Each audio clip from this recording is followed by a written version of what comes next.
Hello बच्चों, कैसे हो? बढ़िया। आप बढ़िया तो मैं भी बढ़िया। तो देखो बच्चों, आज हमें क्या पढ़ाई करनी है। आज है हमारे पास क्लास 11th का यूनिट नंबर 5 का वीडियो नंबर 9।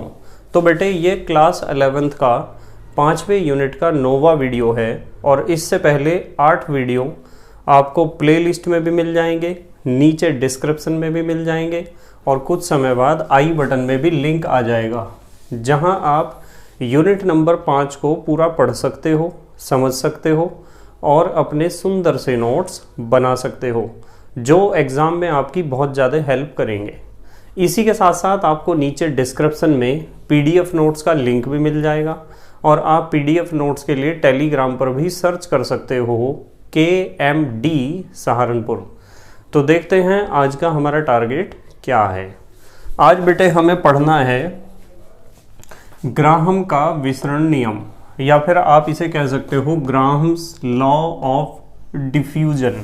ठीक है, तो ग्राहम का विसरण नियम आज हमें डिस्कस करना है और ये बहुत इंपॉर्टेंट क्वेश्चन है, बहुत ध्यान से डिस्कस करेंगे इसे। ठीक है, अब देखो, ग्राहम के विसरण नियम को समझने से पहले आपको पता होना चाहिए विसरण किसे कहते हैं। एक तो आपको विसरण पता होना चाहिए और विसरण को इंग्लिश में डिफ्यूजन कहते हैं ना। और एक आपको पता होना चाहिए विसरण का एक भाई होता है जिसे कहते हैं निहिसरण। निहिसरण को इंग्लिश में कहते हैं इफ्यूजन। तो डिफ्यूजन और इफ्यूजन का आपको पता होना चाहिए। तो सबसे पहले हम सीखते हैं विसरण का क्या मतलब होता है। एक हेडिंग लिखते हैं, मेरे साथ साथ लिखो, आप भी एक हेडिंग लिखो, विसरण। विसरण या विसरण को हम इंग्लिश में कहते हैं डिफ्यूजन, DIFFUSION, डिफ्यूजन। तो विसरण या डिफ्यूजन का मतलब क्या है।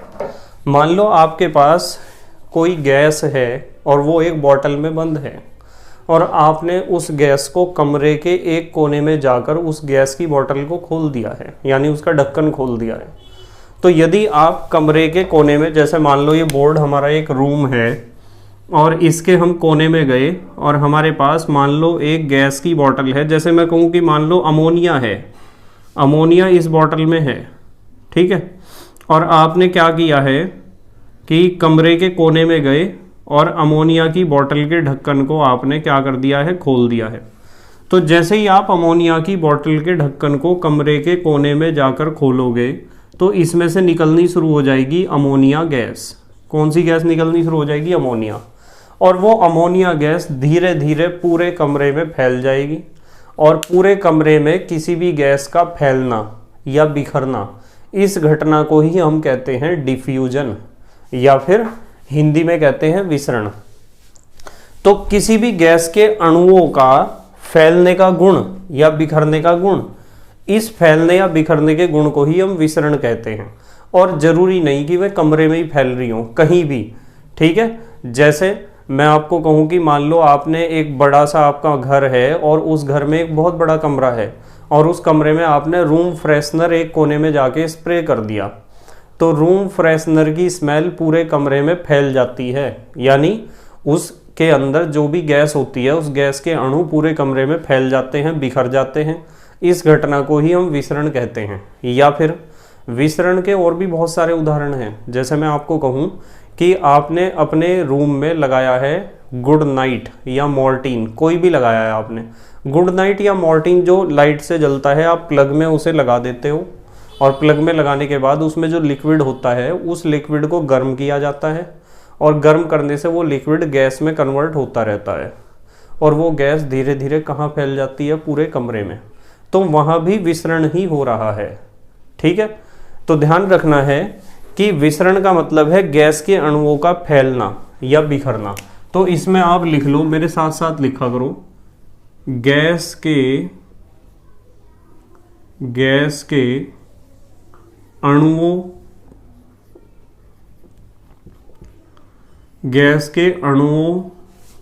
के फैलने, गैस के अणुओं के फैलने या फिर आप लिख सकते हो बिखरने। गैस के अणुओं के फैलने या बिखरने का गुण। तो यदि कोई आपसे पूछता है ना विसरण या डिफ्यूजन किसे कहते हैं, तो आपको ये परिभाषा उसे बतानी है कि गैस के अणुओं के फैलने या बिखरने के गुण को हम कहते हैं डिफ्यूजन या विसरण। और इसका एग्जाम्पल लिख देना आप एक। चलो एग्जाम्पल लिखते हैं, जैसे अमोनिया की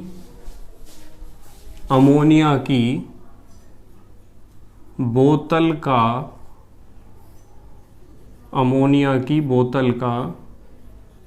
ढक्कन खोलने पर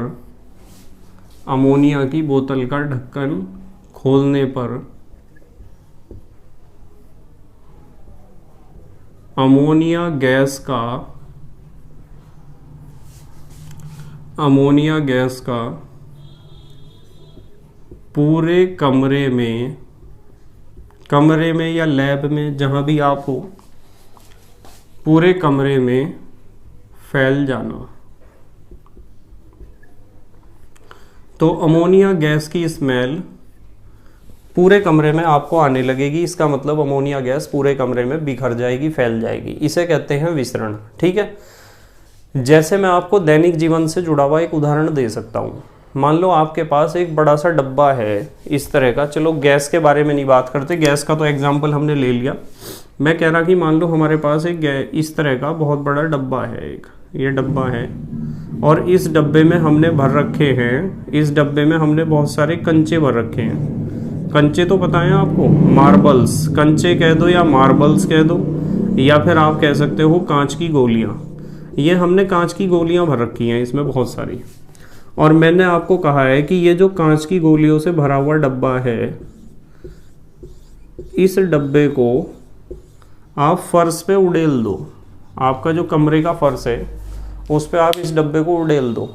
यदि आप इसे उड़ेल दोगे, इसे पलट दोगे, तो ये कंचे पूरे कमरे के फर्श पर बिखर जाएंगे। और जब कंचे पूरे कमरे के फर्श पर बिखर जाएंगे ना, तो इसे भी मैं कहूँगा कि हाँ, ये भी घटना बिल्कुल विसरण जैसी है। तो विसरण का मतलब बिखरना ही होता है, और इसका प्रयोग सबसे ज़्यादा हम करते हैं गैस के लिए। किसके लिए करते हैं? गैस के लिए। तो गैस के अणुओं का बिखरना, या फिर गैस के अणुओं का जितना भी स्थान उसे उपलब्ध हो रहा है, उस सारे स्थान पर बिखर जाना या फैल जाना, इस घटना को हम विसरण कहते हैं। ठीक है, क्लियर हुई बात। अब देखो एक चीज़ और सीखनी है, चलो आपको बताता हूँ। आपको एक चीज़ जो दूसरी सीखनी है उसे कहते हैं हम निसरण। इसे भी लिख लो आप, मेरे साथ साथ लिखा करो। न पे छोटी की मात्रा, विसर्ग, से रे ने, निसरण, या इंग्लिश में कहते हैं इफ्यूजन, EFFUSION, इफ्यूजन। निसरण या इफ्यूजन का क्या मतलब है? देखो मैं बताता हूँ क्या मतलब है। मान लो आपके पास एक गैस का सिलेंडर है, ये गैस का मैंने एक सिलेंडर बना दिया, और इस गैस के सिलेंडर से यहाँ इसमें लगा हुआ है इसका नोजिल, जो भी कुछ आप इसे कहते हो, जेट जो भी कहते हो, और इस जेट से गैस निकल रही है। छिद्र से क्या निकल रही है? बाहर गैस। तो छिद्र से गैस का बाहर निकलना कहलाता है निःसरण या इफ्यूजन। तो विसरण का मतलब तो गैस का बिखरना, फैलना। यदि गैस बिखर रही है या फैल रही है तो उसे तो आप कहोगे विसरण। और यदि गैस किसी छेद से, किसी छिद्र से रिस रही है, बाहर निकल रही है, लीक हो रही है, तो इस घटना को हम कहते हैं क्या? निःसरण या इफ्यूजन। जैसे मैंने कहा गैस के सिलेंडर का लीक होना, तो वो जो लीक होता है वो एक छेद से ही तो गैस निकलती रहती है, एक छिद्र से ही तो गैस निकलती रहती है। या फिर इसका एक और एग्जाम्पल है, मान लो आपने अपने स्कूटर, मोटरसाइकिल, कार, बस, ट्रक या साइकिल है, उसके टायर में आपने हवा भरवाई। ये हमारी साइकिल का टायर है और इसमें आपने भरवाई हवा। तो क्या हुआ? हवा तो यहाँ से भर दी है हवा भरने वाले अंकल ने, पर इसमें हो गया है पंक्चर। क्या हुआ है? पंक्चर हुआ है इसमें। और पंक्चर होने से क्या होता है कि एक छेद हो जाता है, जैसे कील लगने के कारण पंक्चर हुआ, और उस छेद में से टायर की हवा निकलती रहती है। छेद में से टायर की हवा का लीक होना या निकलना भी क्या कहलाएगा? निसरण कहलाएगा। तो आपको पता होना चाहिए निसरण का मतलब क्या है। निसरण का मतलब है गैस के अणुओं का सूक्ष्म छिद्र से विसरण। तो आप यहां लिख सकते हो, यहां लिखेंगे, चलो मेरे साथ साथ लिखो, गैस के अणुओं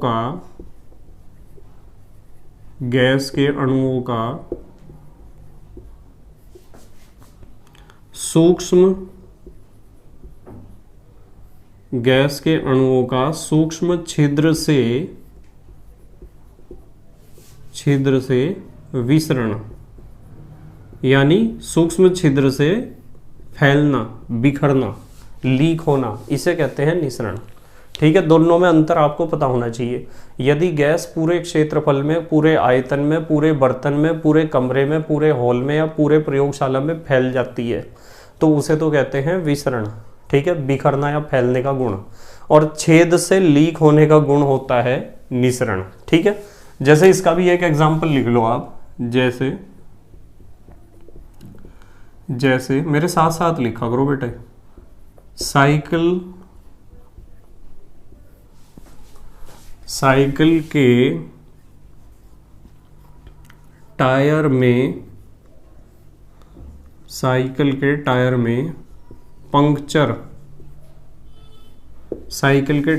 पंक्चर होने के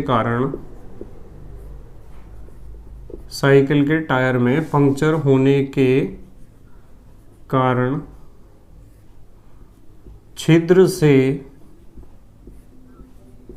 से वायु माने हवा जो आपने भरी थी उसके अंदर, टायर के अंदर, वायु का बाहर निकलना। तो जब किसी सूक्ष्म छिद्र से गैस बाहर निकलती है ना, तो इस घटना को हम कहते हैं निसरण। क्या कहते हैं? निसरण या इफ्यूजन। ये दोनों बातें आपको पता होनी चाहिए। तो ग्राहम ने जो नियम दिया था ना, ग्राहम ने दिया था विसरण के आधार पर नियम, ये विसरण। अब हेडिंग लिखो, आप एक हेडिंग लिखो, ग्राहम का विसरण नियम। हेडिंग लिखो, ग्राहम का विसरण नियम, यह हेडिंग लिखो। देखो ग्राहम ने क्या कहा था। ग्राहम ने बहुत सिंपल सी बात बताई। इस बात का आपको पहले से ही अंदाजा है जो ग्राहम ने बताया था। क्या बताया था? ग्राहम ने कहा था कि किसी भी गैस की जो विसरण दर होती है ना, स्थिर ताप और दाब पर, किसी भी गैस की जो विसरण दर है, विसरण दर का मतलब बिखरने की स्पीड, फैलने की स्पीड, वो उसके घनत्व के या अणुभार के वर्गमूल के व्युत्क्रमानुपाती होती है। सुनने में कितना अजीब लगा होगा आपको कि सर समझ में नहीं आया, क्या बताया आपने। देखो मैं बताता हूँ, बहुत सिंपल है, एकदम समझ में आ जाएगा आपके। ग्राहम ने बताया था कि भाई मान लो आपके पास कोई गैस है और उसकी विसरण दर देखनी है कितनी होगी। आर का मतलब विसरण दर। तो गैस की जो विसरण दर होती है वो अनुक्रमानुपाती या व्युत्क्रमानुपाती कह दो, घनत्व के वर्गमूल के व्युत्क्रमानुपाती होती है। ठीक है, या फिर विसरण दर इसे ऐसे भी लिख सकते हैं कि ये उस गैस के अणुभार के वर्गमूल के व्युत्क्रमानुपाती होती है। शर्त यह है कि ताप और दाब स्थिर होना चाहिए। अब ये दोनों बातें लिख तो ली हमने, पर समझ में तो नहीं आती हमारे क्या है इसका मतलब। इसका मतलब बहुत सिंपल है। इसका मतलब ये है कि यदि किसी गैस का घनत्व अधिक है ना, तो उसकी विसरण दर कम होगी, और यदि इसी तरीके से अणुभार गैस का ज़्यादा है तो विसरण दर कम होगी। अब कैसे होगी इसे दैनिक जीवन से जोड़ के बताऊंगा आपको। इसका मतलब जो ग्राहम ने हमें समझाया था उस बात का मतलब पता क्या है? उस बात का मतलब ये है कि गैस जितनी भारी होगी ना भाई, जितनी भारी गैस है उतना ही तो घनत्व ज़्यादा होगा उसका। तो गैस जितनी भारी होगी उतनी विसरण दर कम होगी, यानी उतना धीमी गति से फैलने का गुण होगा, उसमें बिखरने का गुण कम होगा। चाहे तो घनत्व ज़्यादा हो, चाहे तो अणुभार ज़्यादा हो। यदि किसी गैस का घनत्व या अणुभार अधिक है तो आपको समझ जाना चाहिए कि वो गैस भारी है, और भारी गैस तो बहुत तेज़ी से फैल ही नहीं सकती है। और यदि मैं कहूँ कि गैस का घनत्व और अणुभार कम है, इसका मतलब गैस हल्की है, और हल्की गैस तो तेजी से बिखर जाती है।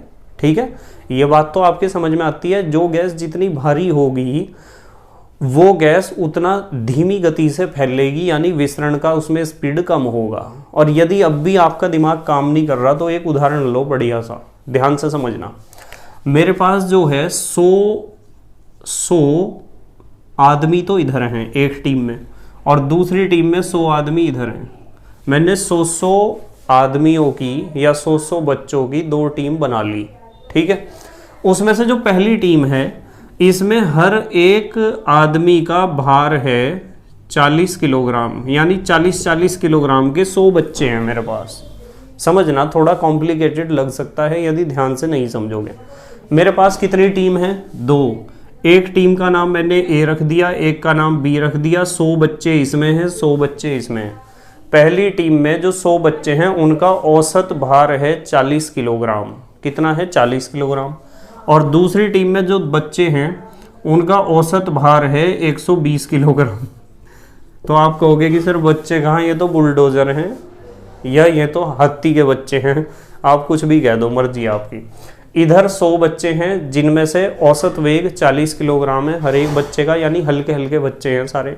और इधर 100 बच्चे हैं, या यूँ कह दो 100 आदमी हैं खाते पीते घर के, और उनमें से हर एक का वजन 120 किलोग्राम है। अब मैंने इन्हें एक टारगेट दिया, इन्हें कहा कि 100 के 100 बच्चे इस गोले में खड़े हो जाओ, और इन्हें भी कहा कि 100 के 100 बच्चे इस गोले में खड़े हो जाओ। तो इन्हें एक सर्कल खींच के दे दिया हमने मैदान में, और इसके अंदर 100 बच्चे खड़े हो गए। इन सभी 100 बच्चों का भार कितना है? औसत भार 40 किलोग्राम। और इन सभी 100 बच्चों का औसत भार कितना है? 120 किलोग्राम। अब मैंने इन्हें यूँ कहा कि जैसे ही मैं 1 2 3 बोलूँगा तो 3 पर आपको चारों दिशाओं में इस तरीके से भागना है। ठीक है, समझो जरा ध्यान से। मतलब जैसे ही मैं 3 बोल लूँगा तो इन 40 किलोग्राम के बच्चों को इस तरीके से भागना है प्रत्येक दिशा में। और इधर ये जो भारी बच्चे हैं, ठीक है, इन्हें भी जैसे ही 1 2 3 बोल लूँगा या रेडी स्टडी गो बोल लूँगा, एकदम इन्हें भी चारों दिशाओं में भागना है। ठीक है, तो पहले तो मैं बोल लूँगा 1 2 3। 3 पे 40 किलोग्राम वाले बच्चे बिखरेंगे, तेजी से दौड़ेंगे बाहर की तरफ, परिधि से बाहर की तरफ। और 1 2 3 पे ही एकदम 120 किलोग्राम वाले बच्चे दौड़ना शुरू कर देंगे। अब मैंने उन्हें यूँ कहा है कि जैसे ही मैं बोलूँगा स्टॉप, माइक है मेरे पास, मैं माइक में बोल लूँगा स्टॉप, जैसे ही मैं स्टॉप बोल लूँगा रुक जाना है। तो मैंने इन्हें जो है दौड़ने के लिए आधा मिनट दिया। ठीक है, मैंने बोला मैं यहाँ खड़ा हुआ बीच में, इस जगह में खड़ा हुआ हूँ यहाँ, और मेरे हाथ में माइक है, और मैंने बोला 1 2 3। तो इन्होंने भी दौड़ना शुरू कर दिया, इन्होंने भी।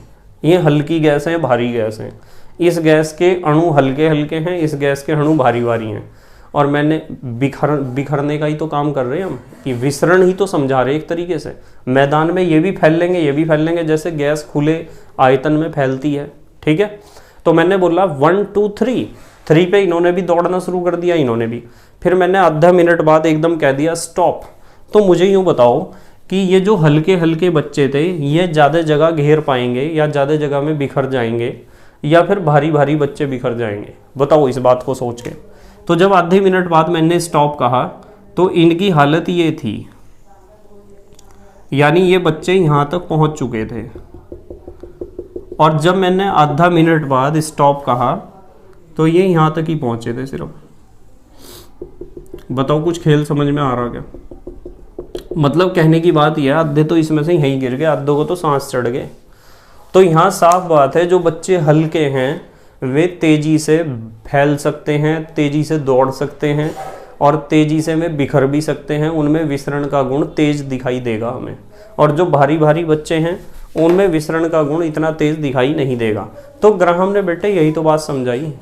ग्राहम ने इस बात को बहुत सिंपल वे में समझाया। ग्राहम ने कहा कि जिस गैस का घनत्व ज़्यादा है ना, यानी जो गैस के अणु भारी हैं, उसका विसरण दर कम होगा, वो धीरे धीरे फैलेगी। क्या होगी? धीरे धीरे फैलेगी।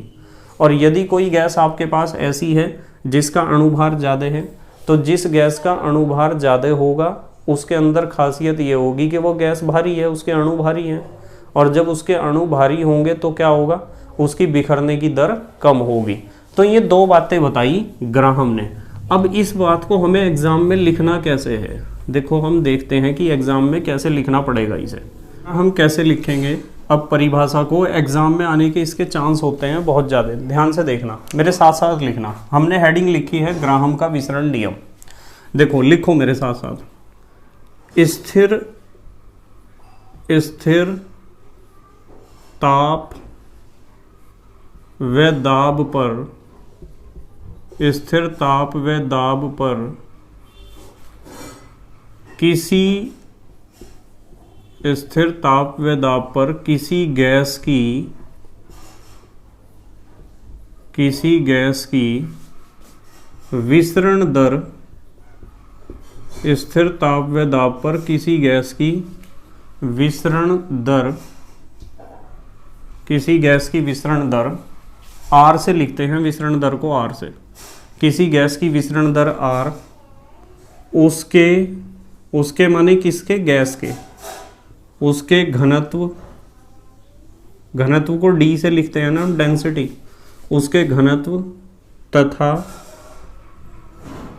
अणुभार, अणुभार को आप मोलर द्रव्यमान भी कह सकते हो, अणुभार को हम m से लिखते हैं। तो स्थिर ताप व दाब पर किसी गैस की विसरण दर R, उसके घनत्व D तथा अणुभार m के वर्गमूल के व्युत्क्रमानुपाती, ठीक है, वर्गमूल के व्युत्क्रमानुपाती होती है, व्युत्क्रमानुपाती होती है, ठीक है। गैस की विसरण दर एक तो D के वर्गमूल के, एक तो M के वर्गमूल के क्या होगी, व्युत्क्रमानुपाती। अब इस बात को हम कैसे लिख सकते हैं, इस बात को हम ऐसे लिख सकते हैं कि जो विसरण दर R है, विसरण दर का मतलब है कि 1 सेकंड में या 1 मिनट में या एकांक समय में कितना आयतन बिखर गया है गैस का, इसे कहते हैं विसरण दर। वैसे विसरण दर को बिखरा हुआ आयतन प्रति सेकंड में भी ले सकते हो, बिखरे हुए मोल प्रति सेकंड में भी लिख सकते हो, बिखरा हुआ द्रव्यमान प्रति सेकंड में भी ले सकते हो, किसी भी तरीके से ले सकते हो, ठीक है। तो R से लिखते हैं हम विसरण दर को, क्योंकि विसरण दर को इंग्लिश में कहते हैं रेट ऑफ डिफ्यूजन, ठीक है।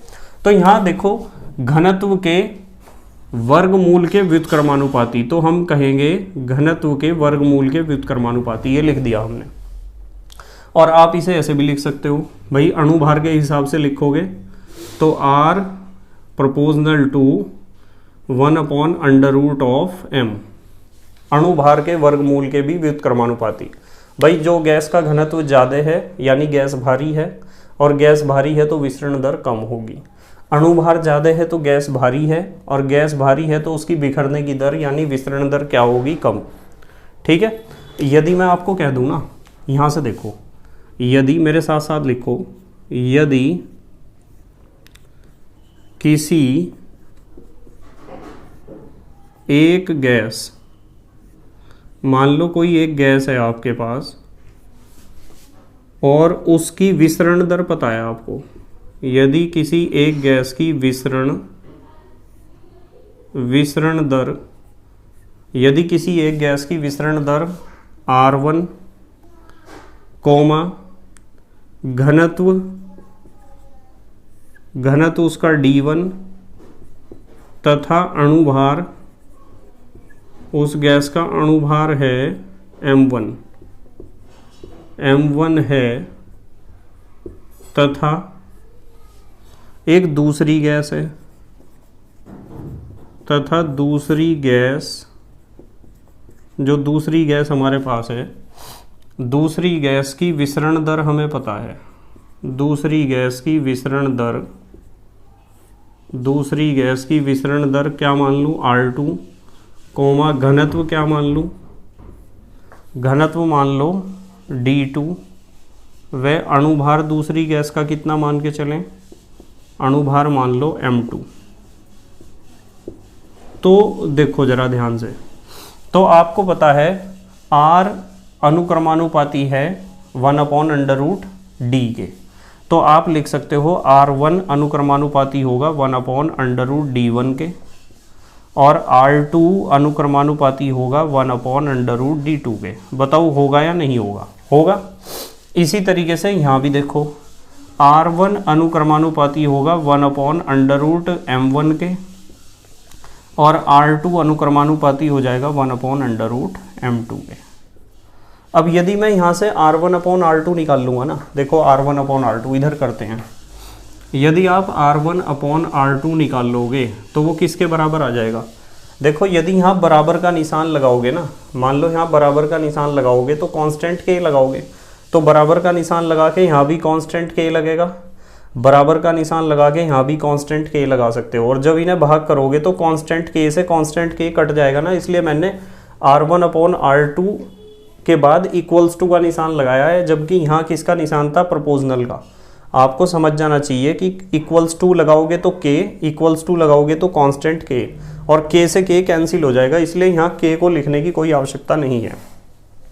1/D1 यहाँ आ जाएगा 1/√D1 1/√D2, यही तो आ जाएगा। इसका भी हिसाब करो जरा, ये आ जाएगा R1/R2 is equal to 1/√M1/1/√M2, यही तो आएगा।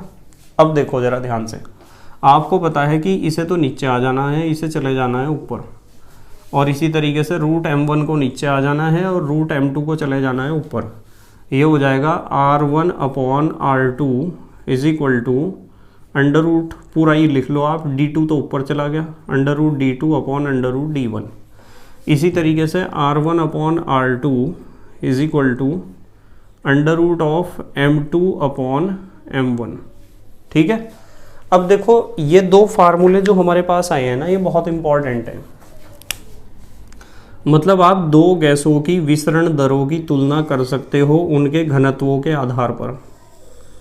ठीक है भाई, R1 पहली गैस की विसरण दर है, R2 दूसरे गैस की विसरण दर है, यानी बिखरने की दर, फैलने की दर, फैलने की स्पीड। D1 पहले गैस का घनत्व है और D2 दूसरी गैस का घनत्व है। इसी तरीके से R1 और R2 तो यहाँ क्या है? विसरण दर, इनका तो आपको पता ही है। आपको पता करना है M1 और M2 का। M1 पहली गैस का अणुभार है और M2 क्या है? दूसरी गैस का अणुभार। तो एक तो ये बात आपको ध्यान रखनी बेटे, ये जो मैंने स्टार्टिंग में आपको बताई थी, ये बात बहुत काम की है। एग्ज़ाम में यदि क्वेश्चन थ्योरी में आता है तो आपको इस चीज़ की ज़रूरत पड़ेगी, और यदि आता है न्यूमेरिकल तो इन दो फार्मूलों की आपको ज़रूरत पड़ेगी। पर आपको इसी के साथ साथ एक बात और बताता हूँ, एक बात ध्यान रखनी है, यहाँ से बताता हूँ। जो विसरण दर होती है ना, इसे आप V/T में भी लिख सकते हो।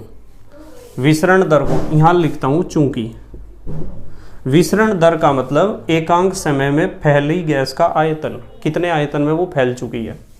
तो इसलिए आप R1 की जगह क्या लिख सकते हो? V1/T1 लिख सकते हो, और R2 की जगह क्या लिख सकते हो? तथा R2 बराबर लिख सकते हो V2/T2 लिख सकते हो ना।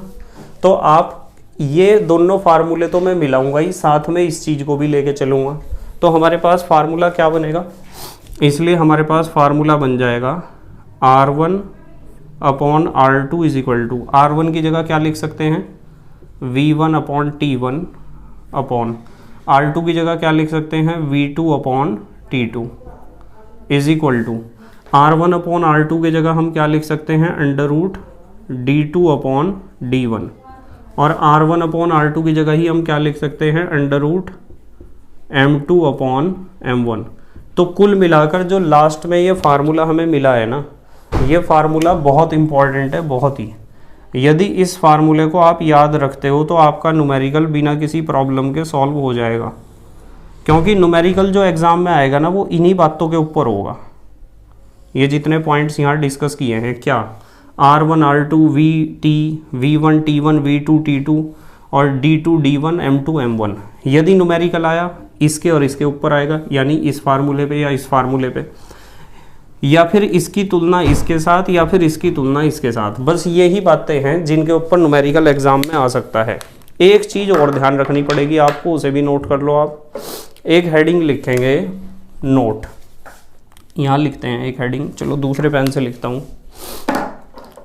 यहाँ लिखते हैं एक हेडिंग नोट, और आपको ध्यान से समझना जरा मैं क्या बता रहा हूँ। अब ये जो नियम हमने पढ़ा है ना, ग्राहम का विसरण नियम, यानी R1/R2 इजिकल टू √D2/D1 या R1/R2 इजिकल टू √M2/M1, ये फार्मूला विसरण के लिए है, ये नियम विसरण के लिए है। मैं आपको बताना चाहता हूँ कि यही नियम निसरण पर भी काम करता है। इस पर, ये जो हमने यहाँ पढ़ा था ना निसरण पर भी ये नियम ज्यों का त्यों लगता है। तो R1/R2 यहाँ विसरण दर हैं, आप निसरण दर पे भी इसी फार्मूले को अप्लाई करोगे। तो यहाँ लिखूँगा मैं, यह नियम, आप भी लिखा करो मेरे साथ, यह नियम निहिसरण